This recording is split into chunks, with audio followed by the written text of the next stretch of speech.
Last কিছুদিন ধরে আমি ফজরের পরেই কাজ করা শুরু করেছি, বাট একটা জায়গায় আমি চ্যালেঞ্জ ফেস করেছি যে আমার আইডিয়াল প্ল্যান ছিল যে আমি ফজরের পর কাজ শুরু করব।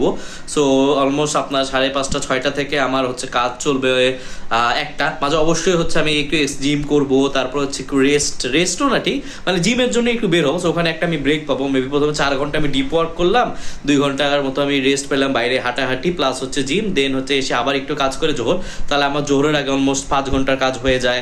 তারপর জোহর থেকে এসে আমি একটু খাওয়া দাওয়া করে তারপর মেবি আমি শুবো। সো এটা আমার প্ল্যান ছিল। একটা জায়গায় খুব প্রবলেম হচ্ছিল যে আমি যে এই 3টার দিকে আমি ন্যাপ নিব মানে ঘুমানোর জন্য, সেইটা আমার আসলে অনেক লেট হয়ে যাচ্ছিল, মানে আমার অলমোস্ট ঘুম লেগে যাচ্ছিল 10টার দিকে, আমি হতাশ হয়ে যাচ্ছিলাম তাহলে কিভাবে কবে আমি তাহলে আইডিয়ালি পৌঁছাতে পারবো। তারপরে জানলাম কবির আনোয়ার ভাইয়ের ক্লাস থেকে আর আরেকটা ভাইও বলেছিল, সেটা হচ্ছে যে মোহাম্মদ সাল্লাম যে ন্যাপটা নিতেন বা বিশ্রামের কথাটা যেটা আছে সেটা হচ্ছে জোহরের আগে।